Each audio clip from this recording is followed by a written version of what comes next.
Ce qui rend Pawn Stars si fascinant, ce n'est pas seulement le cadre ou les personnages, mais la richesse des histoires qui accompagnent chaque artefact présenté. Depuis des objets historiques rarissimes jusqu'à des curiosités excentriques, chaque client franchit la porte avec l'espoir de faire fortune ou de découvrir un fragment oublié du passé. Voici une sélection des articles les plus rares et les plus extraordinaires qui ont marqué l'histoire de cette boutique légendaire. Préparez-vous à plonger dans un univers où chaque transaction est un voyage dans le temps, où chaque objet a une histoire à raconter. Numéro 10, la voiture Hellbilly.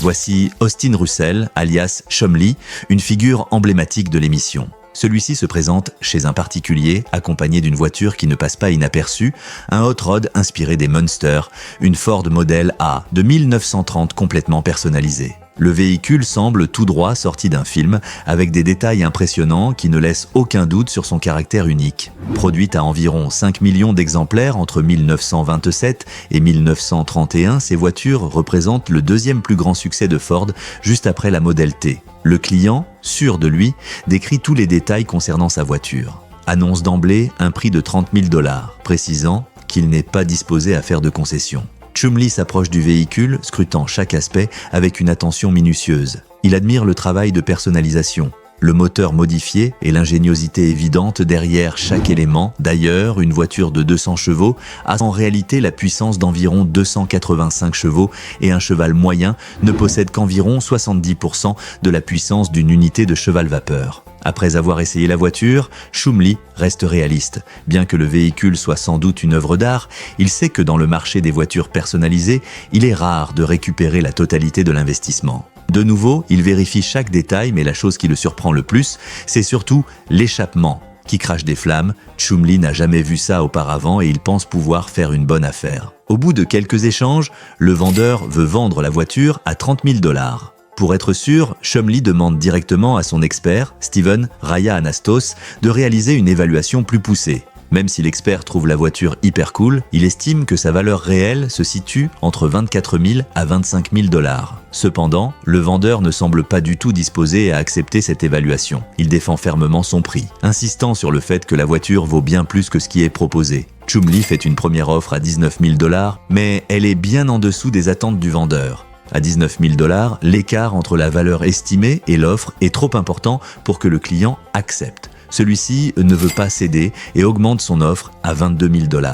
Cependant, à ce prix-là, Chumlee sait qu'il ne fera pas de profit. Finalement, aucun des deux parties parviennent à trouver un accord.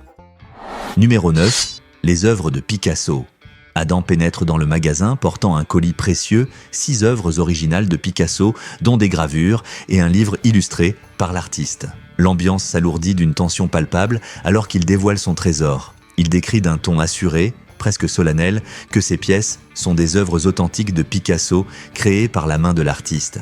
Parmi elles, un livre illustré par Picasso attire l'attention, notamment celui de la comédie grecque Lysistrata, publié en 1934 par The Limited Editions Club. Ce livre est l'un des plus célèbres du XXe siècle aux États-Unis, une pièce rare, emblématique d'une époque où Picasso a été invité à illustrer cette comédie d'Aristophane. L'importance de l'ouvrage ne fait aucun doute, et Adam veut le vendre à 55 000 $. Un prix impressionnant, mais Rick reste incertain et décide alors de faire appel à Rebecca, l'experte en art. Elle examine le livre avec une attention scrupuleuse, observant la signature de Picasso et confirmant l'authenticité de l'édition limitée à 1500 exemplaires. Son regard se porte également sur l'état du livre, sa reliure et son étui qui reste en bon état, renforçant la valeur de l'objet. Elle propose une estimation plus réaliste, affirmant que dans cet état, l'ouvrage pourrait atteindre 10 000 $. Même si Adam a du mal avec cette estimation, il accepte finalement une offre à 6 000 $. Rick, avec un sourire discret, conclut la transaction avec maîtrise une fois de plus. Numéro 8.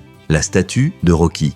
Cette fois-ci, un client entre dans le magasin portant une statue unique de Rocky III. Cette œuvre, mesurant 66 cm, dégage immédiatement une aura de prestige. Elle semble hors de prix, presque mythique, et le client confiant montre la photo où Sylvester Stallone lui-même a signé sur le socle de la statue. Corey Harrison, alias Big Boss, s'approche lentement de la statue, son regard se portant sur chaque détail avec une concentration intense. Il scrute les lacets des bottes, examine la signature de Stallone et prend le temps de l'admirer. Le client annonce qu'elle vaut 4 500 $, précisant qu'il n'en existe que 40 exemplaires dans le monde.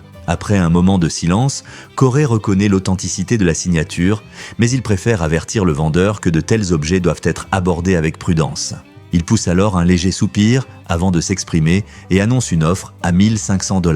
Le client, stupéfait par cette somme, reste figé un instant avant de réagir avec frustration. L'écart entre ce qu'il espérait et l'offre reçue semble insurmontable. La statue, selon lui, possède une valeur bien plus élevée, et il ne peut accepter une telle proposition. Corey, calme et impassible, maintient sa position, mais augmente légèrement l'offre à 2000 $ en précisant que ce sera sa dernière proposition. Le client, toujours visiblement déstabilisé, hésite un moment et il fait une contre-offre à 3500 $.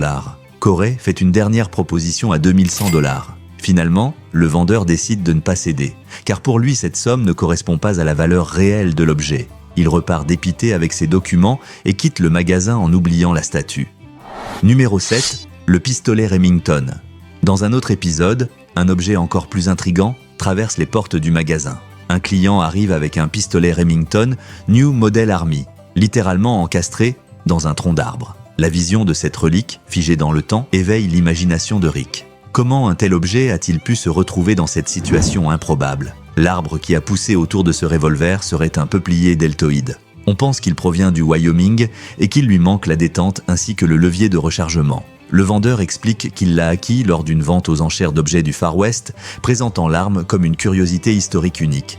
Rick est stupéfait de voir cet objet improbable, il vérifie si les balles sont toujours dans le chargeur et tente même de décoller le pistolet du morceau de bois. Face à cette situation, le vendeur est un peu perdu, et il ne sait pas si c'est faisable. De nouveau, Rick vérifie l'objet et le remet à sa place. Rick avoue son incapacité à fixer un prix exact, précisant que la valeur de l'objet réside dans son histoire. Le vendeur tente un premier prix à 18 000 $, mais Rick est incapable de se prononcer. Du coup, il fait appel à un expert en armes anciennes. Lorsqu'il commence son analyse, chaque détail du revolver est examiné, comme le modèle, l'époque, et même la balle toujours chargée dans le canon. Bien que l'arme ait perdu sa fonctionnalité, elle conserve une valeur narrative inestimable.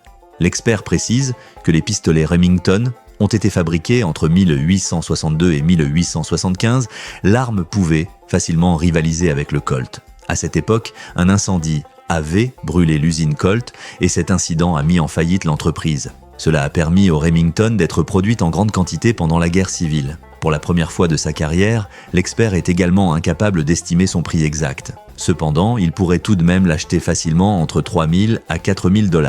Directement, Rick tente une première offre à 4 000 $, mais le vendeur refuse. Alors Rick essaie à 5 000 $ et le vendeur refuse encore car il souhaite le vendre pour 15 000 $. L'écart est trop grand pour Rick et il finit par abandonner cette bataille. Le vendeur repart avec son trésor, convaincu qu'il trouvera un acheteur prêt à payer le prix fort. Numéro 6. Le Turbo Drive 2 Arcade Game. Un autre client entre dans le magasin, à côté de lui, un jeu d'arcade unique, le Turbo Drive 2. Il explique qu'il a acquis ce jeu d'un collectionneur au Texas qui manquait d'espace. Le jeu d'arcade Turbo Drive a été fabriqué par Innovative Creations in Entertainment en 1988. Après avoir vendu environ 240 exemplaires, ICE a arrêté la production.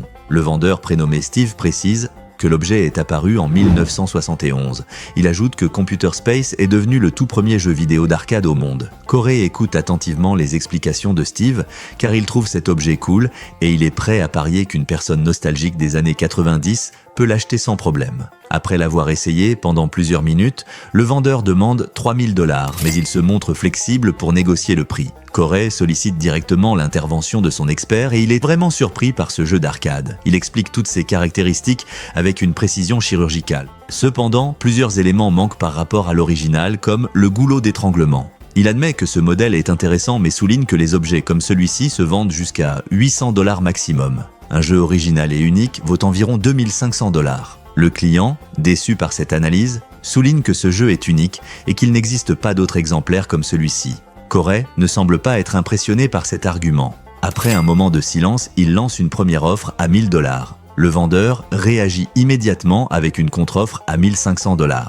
Cependant, Corey ne veut pas que cet objet encombre son magasin et il n'est pas certain de pouvoir le revendre rapidement. Il fait une offre de 1100 $ mais précise que c'est la dernière augmentation qu'il propose. Le client, conscient que l'accord n'atteindra jamais ses attentes initiales, accepte finalement cette proposition. Numéro 5. Le fossile de crâne d'Orodon. Un vendeur entre dans le magasin avec un objet fascinant en main, un fossile d'orodon. Ce crâne bien conservé, datant de plusieurs millions d'années, attire immédiatement l'attention. Le vendeur, sûr de lui, l'expose d'une voix calme, expliquant que cet orodon était un herbivore ressemblant à un mouton, ayant vécu entre 5 et 40 millions d'années. Ses dents intactes sont un indice supplémentaire de son époque, un argument solide pour justifier la valeur du fossile. Chumli, intrigué par cette découverte, demande immédiatement son prix. Le vendeur, avec une confiance tranquille, révèle son prix à 8 500 $. Il semble avoir fait ses recherches, et comme Chumli n'est pas réellement un expert dans ce domaine, il décide donc de faire appel à André, un expert en fossiles, pour confirmer l'authenticité de cette pièce rare. André arrive, scrute le fossile avec attention, et une fois qu'il observe l'ensemble, il scanne le crâne avec son téléphone pour en vérifier la véracité. Après quelques instants, il se tourne vers Chumli. Son verdict est sans appel, le fossile est authentique, c'est bien un crâne d'orodon en bon état datant d'environ 30 millions d'années. La préservation du spécimen est impressionnante, avec des os encore connectés comme à l'origine, ce qui en fait une pièce rare et précieuse. Le vendeur, au sourire discret, écoute attentivement, espérant que l'expertise va jouer en sa faveur. André explique que la valeur de ce fossile est estimée à 14 500 $, un prix conséquent qui reflète son excellent état de conservation. Cependant, lorsque Chumli annonce son offre à 7 000 $, une tension palpable envahit la pièce. Le vendeur, fermement attaché à son prix initial, refuse sans hésiter, expliquant que 8 500 $ est déjà un prix bas pour une telle pièce. Chumli, bien que conscient de la valeur du fossile, ne veut pas dépasser la somme qu'il s'est fixée. Après un instant de réflexion, il décide finalement de se retirer, estimant que la vente serait trop difficile pour le magasin. Le vendeur, déterminé à obtenir son prix, quitte le magasin, son fossile sous le bras, prêt à chercher d'autres opportunités. Numéro 4. La guitare Blue Gospel. Les portes du magasin de Las Vegas s'ouvrent et l'atmosphère devient palpable. Un homme déterminé arrive, portant avec soin un étui qui semble contenir une guitare, mais pas n'importe quelle guitare. Selon lui, c'est le prototype personnel de la Blue Gospel créé par le célèbre luthier Semi Mosley, fondateur de la marque Mosrite. La présentation de cet objet rare attise immédiatement la curiosité. Les guitares et Mosrite étaient réputées pour leur design moderne, leur ingénierie de qualité et leur manche fin et étroit. Mosley a créé le manche Mosrite pour sa femme Virgie, car celui de sa guitare était trop large. L'homme explique que cette guitare, construite dans les années 1960, est un prototype et le fruit d'une inspiration unique. Mosley aurait incorporé des techniques espagnoles pour donner à l'instrument un son particulier, idéal pour la musique gospel. Les détails sautent aux yeux, les jointures de violon, les micros enroulés à la main, les plaques personnalisées. Tout laisse à penser qu'il s'agit d'une pièce exceptionnelle. D'ailleurs, à l'âge de 13 ans, Mosley a commencé à jouer de la guitare dans un groupe évangélique. Le vendeur annonce que Mosley lui a directement donné la guitare en signe d'amitié. Mais la question reste en suspens. Combien vaut-elle réellement ? Rick analyse chaque détail et demande les papiers pour certifier son authenticité. Le vendeur est prêt à céder la guitare à 100 000 $. Comme Rick trouve le montant trop élevé, il fait appel à un expert pour examiner l'instrument. L'expert observe minutieusement chaque élément, vérifiant les marques d'identification et les numéros de série. Le verdict tombe, il s'agit bien du prototype original datant de 1967 ou 1968. Pourtant, son estimation surprend tout le monde. Selon lui, la guitare vaudrait environ 25 000 $ sur le marché actuel, loin des 100 000 $ espérés par son propriétaire. Une tension s'installe car le vendeur trouve le prix ridicule et il cite des estimations passées beaucoup plus élevées. L'expert défend sa position. Selon lui, son offre est disproportionnée par rapport à la réalité du marché. Au final, malgré l'insistance du vendeur auprès de Rick, l'affaire reste en suspens, laissant un sentiment de mystère autour de cette pièce unique. Numéro 3, le traité d'amitié, de commerce et de navigation. Un jour, un homme entre dans la boutique portant dans ses mains un livre visiblement ancien. Mais ce n'est pas n'importe quel ouvrage. Le client prétend qu'il s'agit de l'exemplaire personnel de Thomas Jefferson du célèbre traité de Jay. Cependant, à cette époque, ce traité était impopulaire car il permettait aux navires américains d'être interceptés par les Britanniques. Selon le récit du vendeur, l'ouvrage aurait été acheté par son arrière-arrière-grand-père lors d'une vente aux enchères après que Thomas Jefferson ait vendu une partie de sa bibliothèque pour financer sa retraite. D'ailleurs, en 1815, la bibliothèque du Congrès a acheté la bibliothèque de Jefferson, composée de 6 487 volumes, pour la somme de 23 950 $. Par contre, est-il possible que ce livre, marqué par les initiales TJ, soit réellement passé entre les mains du troisième président des États-Unis? Rick, intrigué mais prudent, convoque directement un expert renommé. Lorsque Stuart l'historien examine l'objet, il déclare avec un sourire énigmatique que les preuves sont irréfutables. Ce livre a bel et bien appartenu à Jefferson. Le prix fixé à 75 000 $ semble à la fois exorbitant et justifié, mais après une négociation acharnée, le vendeur accepte l'offre à 50 000 $. Un investissement qui inscrit Rick dans l'histoire. Numéro 2, la carte Lincoln. Parfois, un objet d'apparence anodine peut renfermer une signification immense. Ce fut le cas lorsqu'un vendeur a fait irruption dans la boutique avec une carte représentant Abraham Lincoln. Mais pas n'importe quelle carte. Celle-ci aurait servi de modèle pour graver la pièce emblématique à l'effigie du 16e président des États-Unis. Pour Rick, l'idée semblait presque trop belle pour être vraie. Ces cartes, à peine connues des historiens eux-mêmes, étaient à portée de main. La valeur demandée, 100 000 $.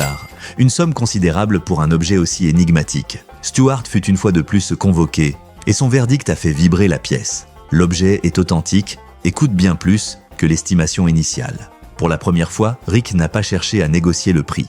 Permettant au vendeur de conclure l'offre rapidement, avec cet objet, Rick possède désormais un objet d'une importance historique inestimable. Numéro 1, la bague du Super Bowl 2001. Dans le vaste univers des objets emblématiques ayant traversé les portes du magasin, certaines pièces possèdent une histoire aussi marquante que leur éclat. Parmi elles, une bague du Super Bowl des Patriots de 2001 se distingue, non seulement par sa valeur matérielle, mais aussi par les circonstances insolites qui l'ont amené ici. L'histoire remonte à Brock Williams, ancien joueur des Patriots, qui se retrouve à Las Vegas en quête rapide de liquidité. Dans une décision apparemment précipitée, il a mis en gage sa bague pour 2600 $. À l'époque, l'estimation semblait dérisoire pour un tel objet, mais Brock avait probablement prévu de la récupérer.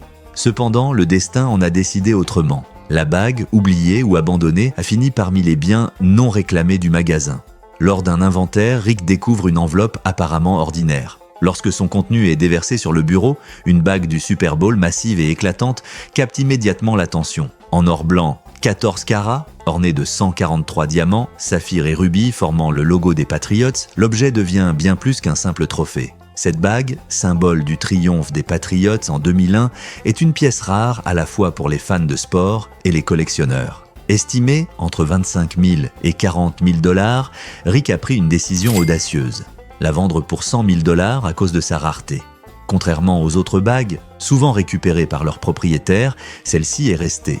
Pour Rick, si un acheteur accepte ce prix, elle partira. Sinon, elle restera une relique éclatante et une anecdote fascinante pour le magasin. Au final, Pawn Stars est bien plus qu'une simple émission. Un mélange captivant d'humour et de leçons d'histoire qui a su marquer les esprits depuis près de 3 décennies. Ce succès phénoménal repose sur sa capacité à dévoiler des trésors insolites et des récits fascinants. Et ce n'est pas fini. Qui sait quels objets étonnants feront bientôt leur apparition? Pensez à soutenir la chaîne en vous abonnant, prenez soin de vous et à très vite pour d'autres vies luxueuses.